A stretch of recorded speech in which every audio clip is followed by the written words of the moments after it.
Most women never realize the weight of what they've lost until the silence speaks louder than his voice ever did.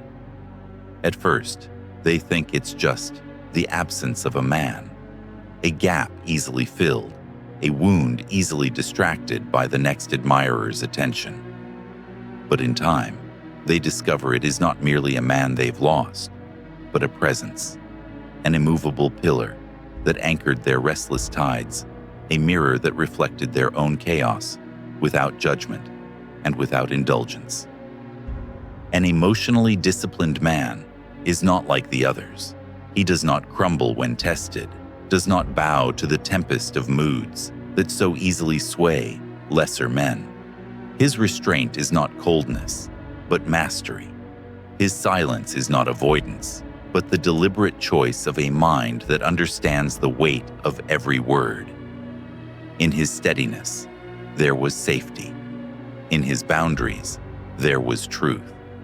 And in his refusal to be manipulated by the storms of another's emotions, there was a quiet, unspoken love, the kind that demanded growth, not dependency. At first, she might have mistaken his discipline for detachment.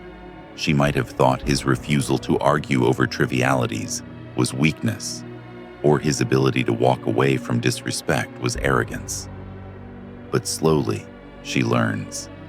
A man like this has trained himself in the art of detachment, not because he lacks feeling, but because he refuses to be enslaved by it. His emotional center is not at the mercy of another's approval.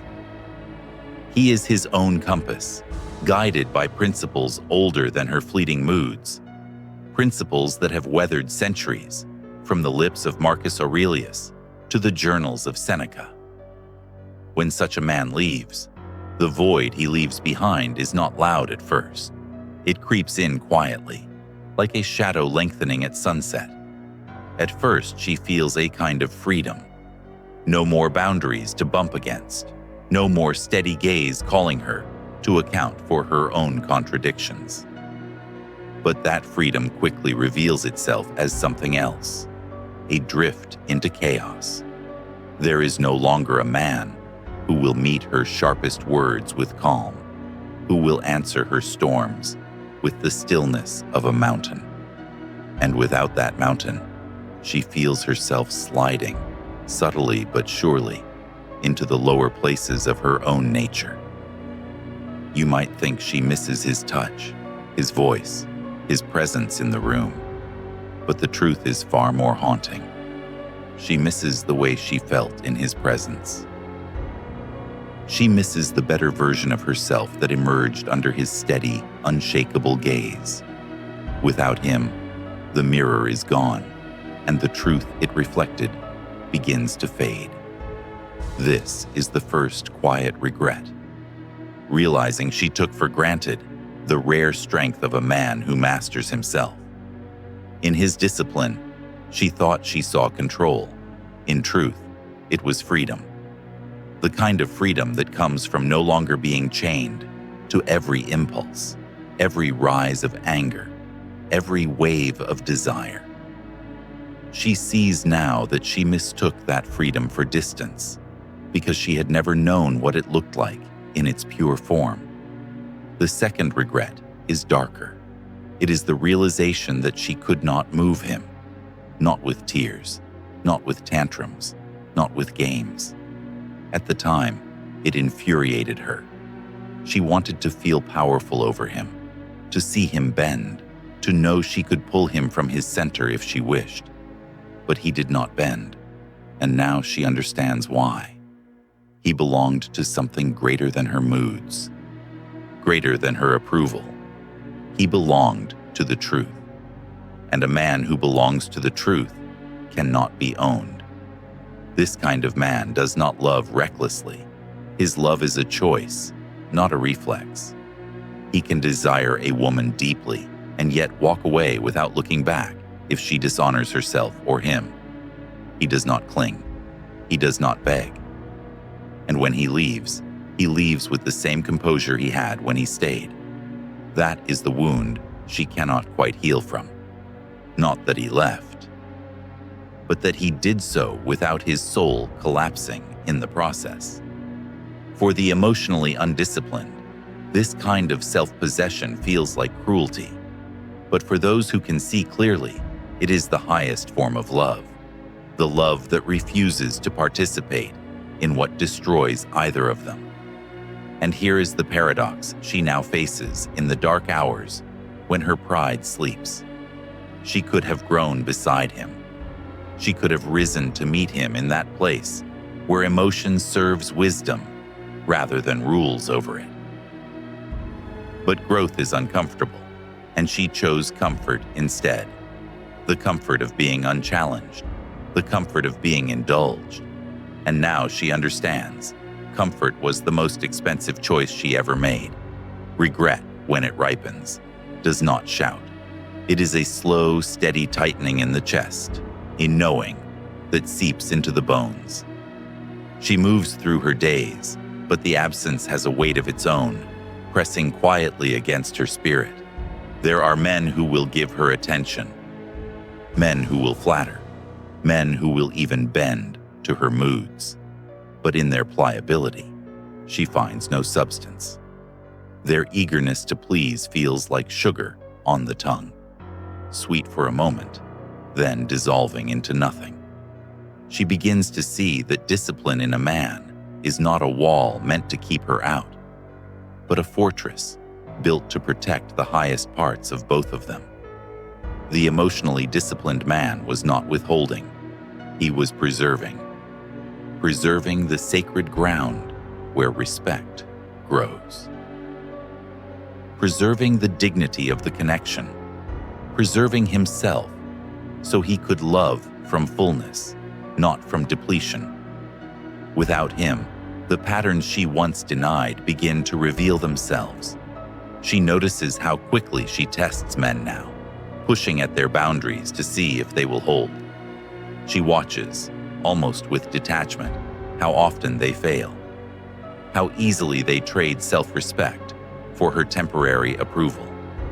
And with each collapse, she feels a deeper pang of loss. Not for the man himself, though that ache remains, but for the reflection of her own higher self she could have reached if she had met his discipline with her own. In Jungian terms, she has encountered the shadow, that darker counterpart within her, the part that resists accountability, that feeds on control, that sabotages love when it demands growth. With him, the shadow could not reign unchecked. His steadiness illuminated it, revealing it in sharp relief. And because he would not fight on its terms, he forced her to choose, face it or lose him. She chose the latter. Now, the absence works like a mirror, turned inward. It is no longer his gaze she feels, but her own, sharper than before, because she knows what she gave up. In the quiet moments, she recalls how he would pause before answering, how his words were never weapons, but arrows aimed at clarity, how his presence had gravity, drawing her toward the better parts of herself, whether she liked it or not. You might think the greatest regret is losing the man, but for a woman who has tasted the company of such a soul, the deeper regret is losing the opportunity to evolve.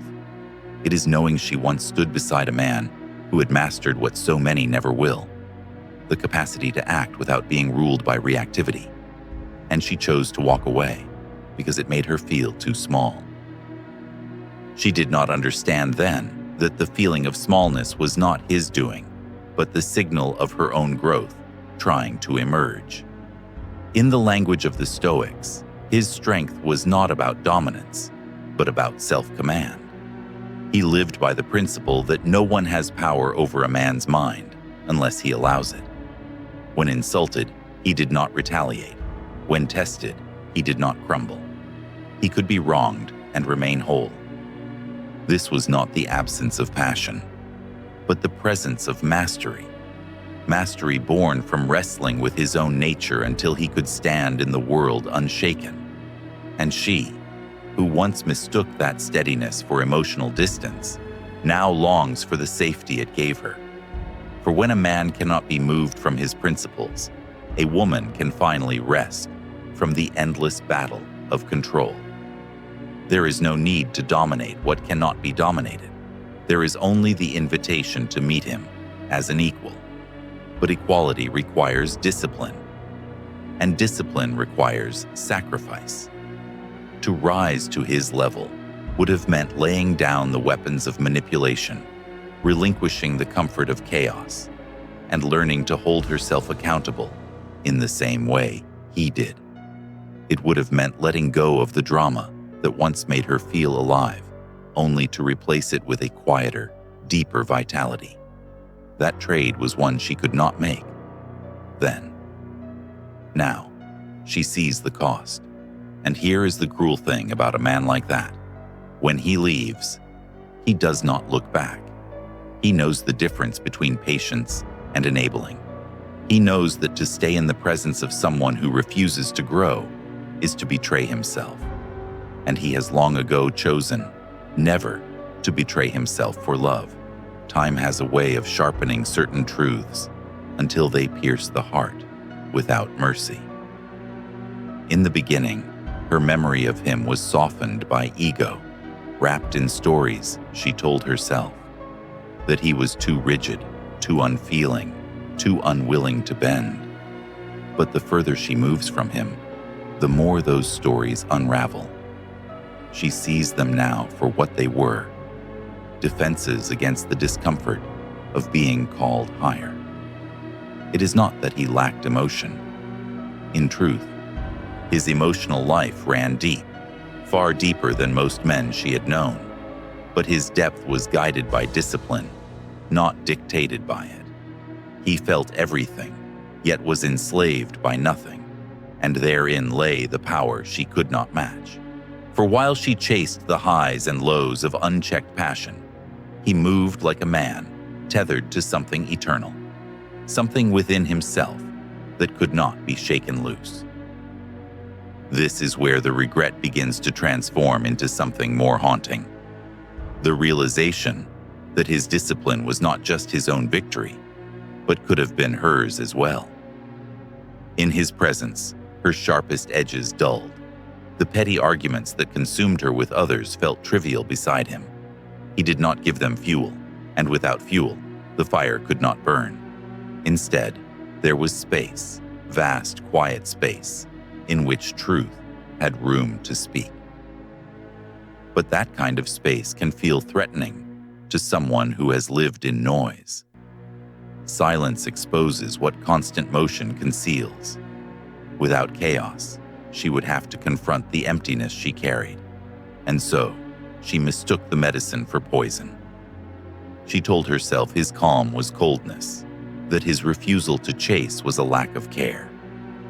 She did not see that it was the opposite, that it takes far greater care to hold a boundary than to collapse under another's demands. In Jung's framework, a man like this embodies the integrated animus, the masculine principle at its highest, the union of strength and wisdom, presence and restraint. To a woman still at war with her own inner masculine, this integration can feel like a challenge to her power. It demands that she meet him from a place of wholeness rather than projection, that she stand without the scaffolding of manipulation or control. She realizes now how rare that is. How many men speak of discipline, yet are undone by their own desires?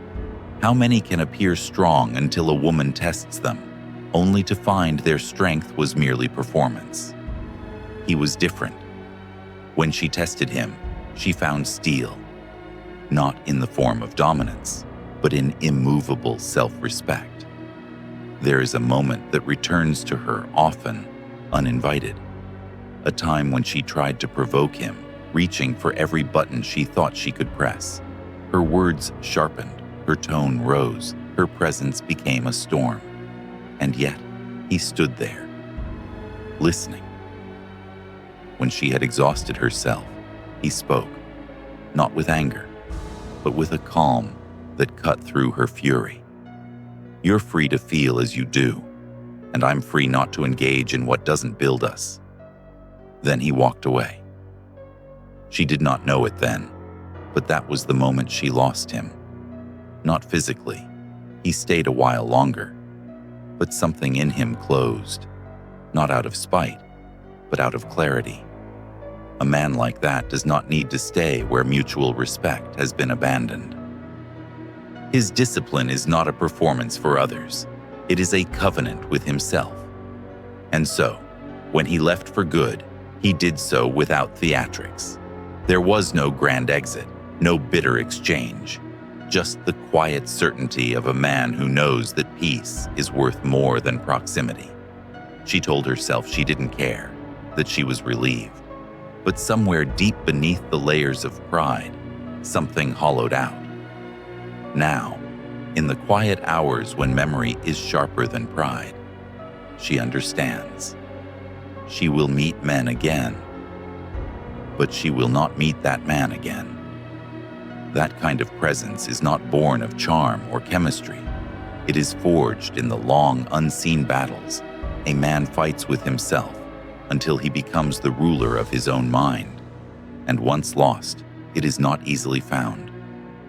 There comes a point when the ache shifts from longing for him to longing for the woman she might have become in his presence. This is the deepest cut, not the absence of his arms, but the absence of her own higher self that he seemed to draw out without effort. For in his steadiness, she was less reckless. In his patience, she was more measured.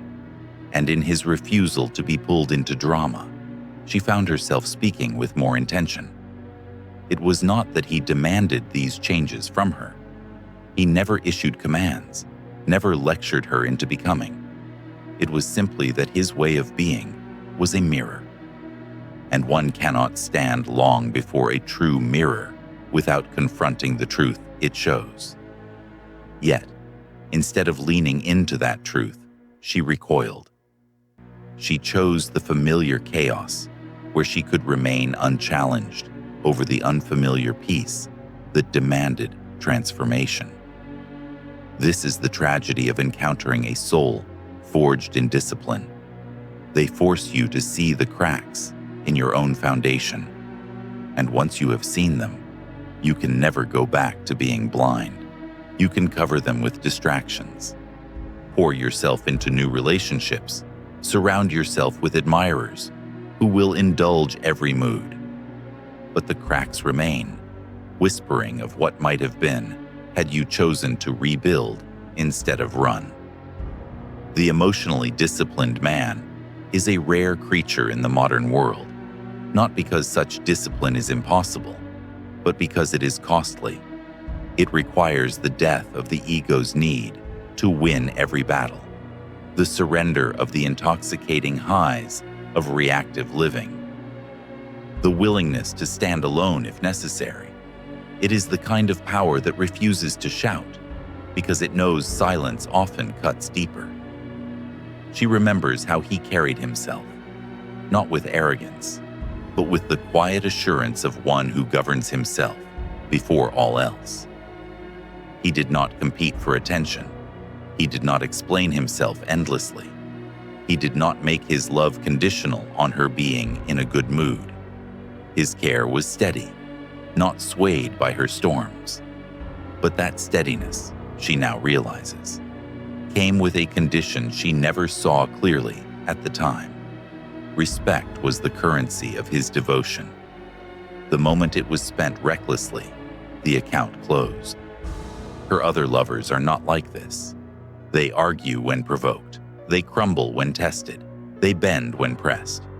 At first, she enjoys the power this gives her, the way she can set the rhythm, dictate the emotional climate, control the pace of the connection. But soon, the taste turns bitter. Power over a man who has no power over himself is a hollow victory. It brings no safety, no true intimacy, only the false comfort of dominance. Jung wrote of the danger of living entirely in projection, of relating to others, not as they are, but as mirrors of our unhealed parts. With him, the projections burned away quickly because he did not feed them. He refused to play the roles her unconscious tried to assign him. He would not be the villain to justify her chaos, nor the savior to fix what she refused to face. This forced her into an uncomfortable confrontation with herself, one she escaped then, but which returns now in sharper form. You may think the regret fades over time, but for some, it deepens, because the longer she lives without a man like that, the clearer it becomes that such men cannot be summoned at will. They are the result of years, perhaps decades, of inner work, of failures turned into discipline, of temptations resisted until integrity became instinct. They are not found in every crowd, and when they are lost, the odds of meeting another are slim. And here lies the cruel symmetry. She left him thinking she would find freedom, only to discover that the truest freedom had been with him all along. For when you are with one who cannot be moved by your worst impulses, you are free to release them. When you are with one who does not seek to own you, you are free to choose him each day. And when you are with one who belongs first to his own soul, you are safe to belong fully to yours. In time, the memory of him becomes less like a wound and more like a compass, a constant unyielding point in her mind against which all other men are silently measured. They do not know they are being compared, but the comparison is relentless. She notices the tremor in their voices when she pushes too far, the defensive flinch when she challenges their thinking, the way they scramble to regain her approval when she withdraws affection. She had once mistaken such responses for passion, for proof that she mattered. Now, she sees them for what they are: weakness dressed as devotion. The disciplined man was different. When she withdrew, he did not chase. When she tested him, he did not falter. When she tried to shake him from his center, he simply stood there, grounded, calm, and unmoved. Not because he did not care, but because he cared enough not to betray himself in the name of keeping her. That kind of strength was not showy, not theatrical. It was quiet, rooted, and absolute. She did not realize then that the security she felt in his presence was born from this unshakable center. Most men require a woman to be at her best, to feel secure in themselves. He did not. His self-respect did not depend on her mood, her loyalty, or her approval. He loved freely, without chains, and so he could also walk away freely when respect died. There was no bargaining, no desperate negotiation, only the clarity of one who lives by principle rather than impulse. Psychologists call it self-regulation. The Stoics called it ruling oneself. Jung might have called it integration, the fusion of shadow and light into a whole being. Whatever the name, it was his mastery over himself that made him so rare and so dangerous to lose. For a man who cannot be swayed by manipulation cannot be owned, and a man who cannot be owned forces a woman to face the truth of whether she can stand as his equal. This is the truth she cannot escape. She was not ready to be his equal. To meet him on that ground would have meant giving up the small but intoxicating powers she had learned to wield. The power to provoke a reaction, the power to dictate the emotional climate, the power to draw a man out of himself and make him orbit around her. With him, none of that worked. He would not orbit her, because he was anchored in something deeper than her pull. And so, she mistook that anchoring for absence. She told herself he was distant, perhaps incapable of love at the depth she desired.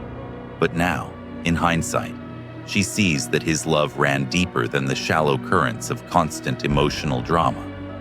It was steady, consistent, and rooted in respect. But because it did not rise and fall with her whims, it felt, at the time, like less. Now she understands it was more than she had ever known. The loss of such a man is not merely romantic, it is existential.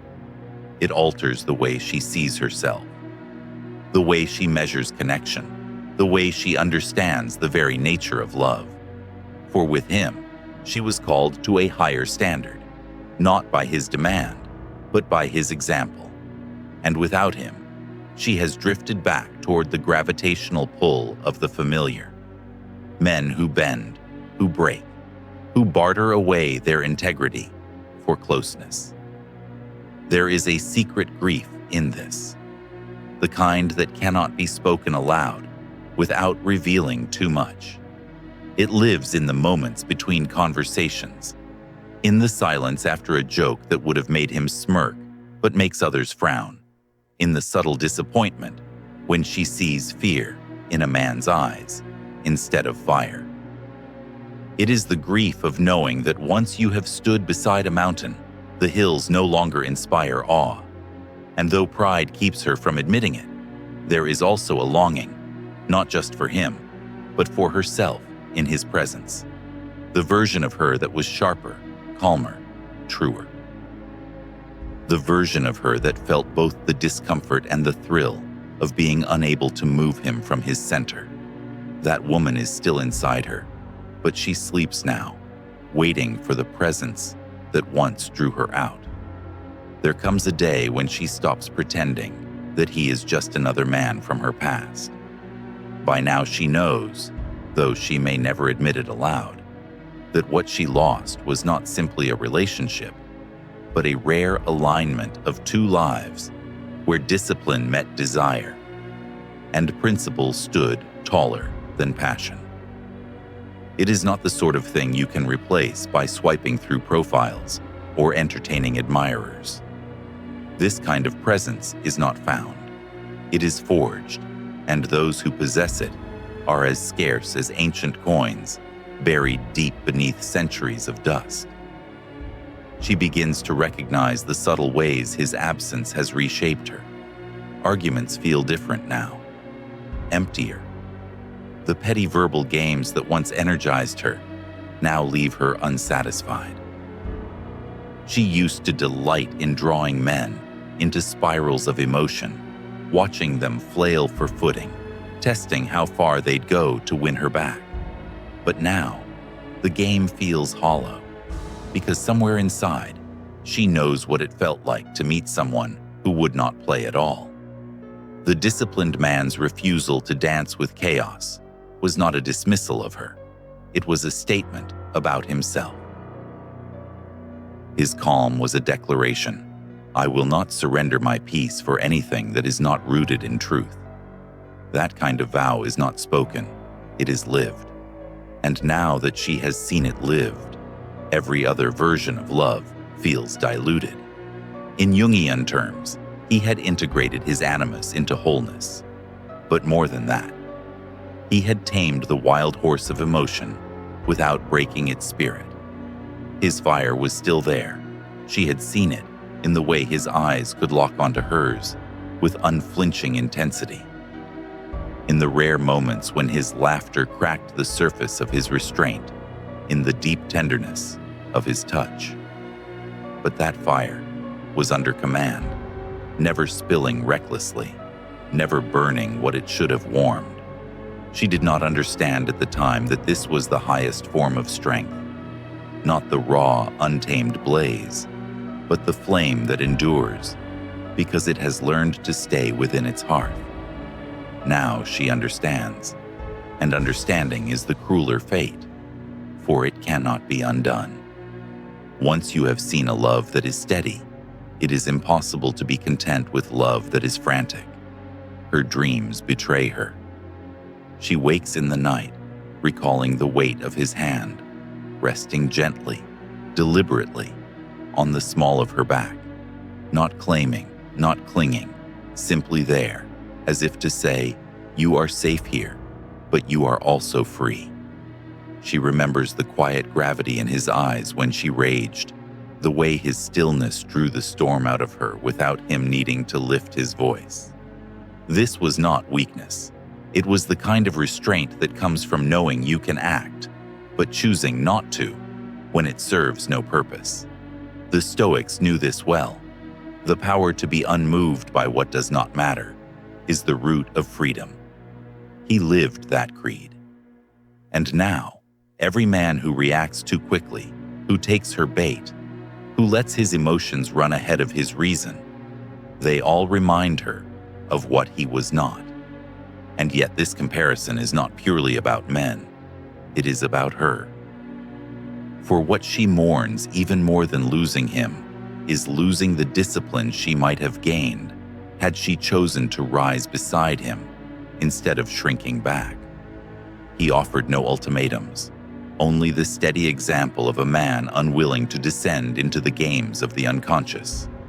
If she had stayed, truly stayed, she might have learned to master herself in the same way. But mastery requires surrender, not to another person, but to truth itself. It requires the death of the need to control, the willingness to let go of winning in favor of understanding. And she had not been ready to die to herself in that way.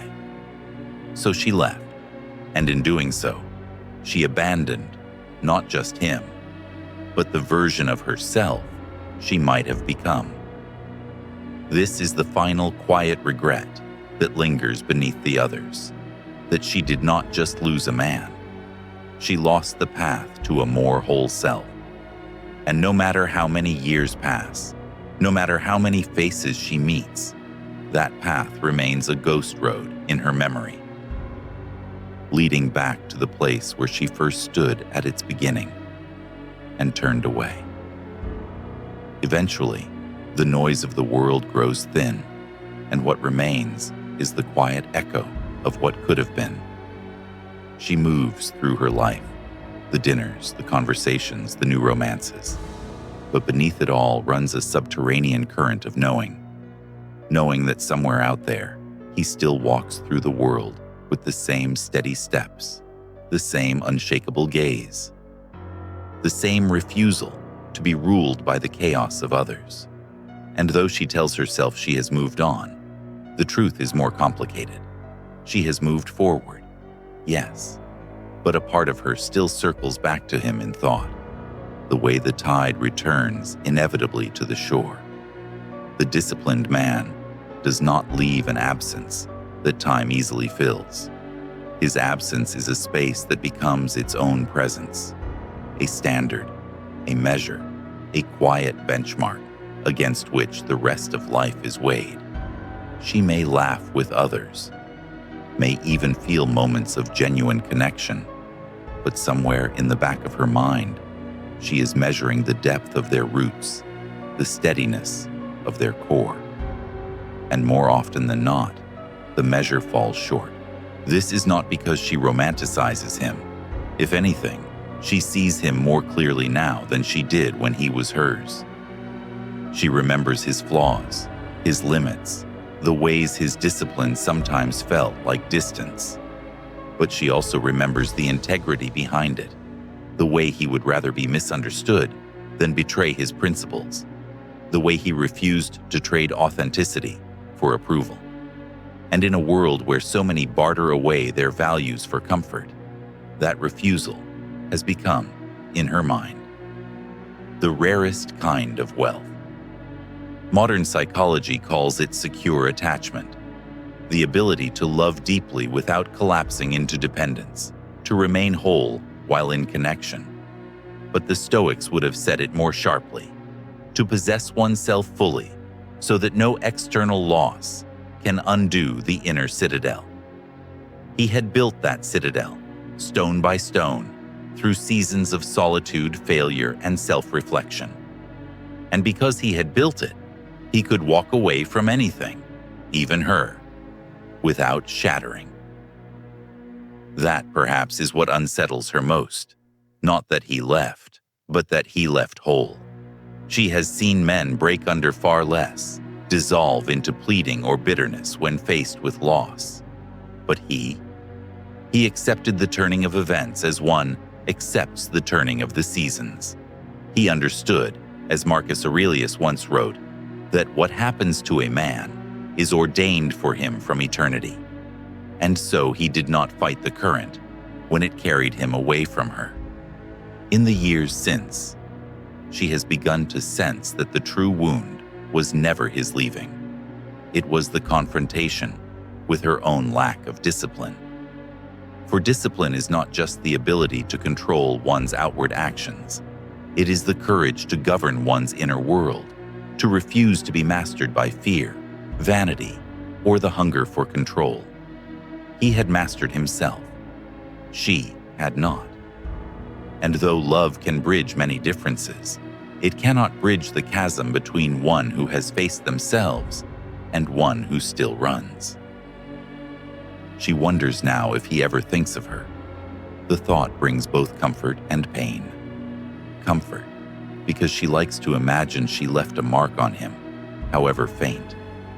Pain, because she knows that if he does remember, he does so without longing. A man like that does not live in the shadow of what was. He is too present, too anchored in the now, to be haunted by the past. And so she is left with the truth she tried for years to avoid, that the real regret is not losing his love, but not matching his strength. She could have met him there, in that place where two disciplined souls move through life side by side, neither leaning too heavily on the other, both whole unto themselves, yet bound by choice. She could have, but she did not. Now, the lesson stands before her like a silent monument. Love without self-mastery will always fracture under the weight of its own storms. And the woman who loses a man who has mastered himself is not just losing him. She is losing the chance to rise to meet him